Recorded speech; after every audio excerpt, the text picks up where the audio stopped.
వ్యవస్థలు నిర్వీర్యమవుతున్నాయని సాయికృష్ణ అంశంపై వైసీపీ పోరాడుతోందని మాజీ మంత్రి అంబటి రాంబాబు అన్నారు. కృష్ణలంక పోలీస్ స్టేషన్లో ఏడాది సీసీటీవీ ఫుటేజ్ మాయం చేశారన్నారు.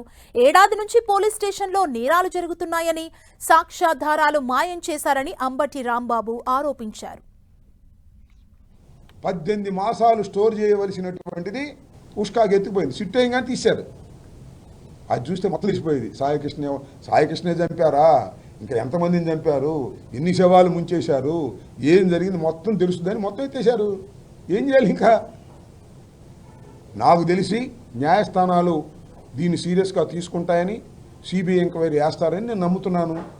లేదు, సిబిఐ ఎంక్వైరీ లేదు, మళ్ళా మా ప్రభుత్వం వస్తుంది, ఆలోచన చేస్తాం. అయితే ఏ ప్రభుత్వం వచ్చినా కూడా శిక్షలు పడుకోకుండా ఉండేందుకు నామరూపాలు లేకోకుండా తుడిచేస్తున్నారు సాక్ష్యాధారాలని సిట్టు నాయకత్వంలో. ఇది ప్రమాదం. అది నేను చెప్పదలుచుకున్నాను. నాగరాజు లాంటి సిఐని అరెస్ట్ చేయడానికి వీల్లేదు అని జనసేన మాట్లాడుతుంది. దానికి సిగ్గుపడాలి.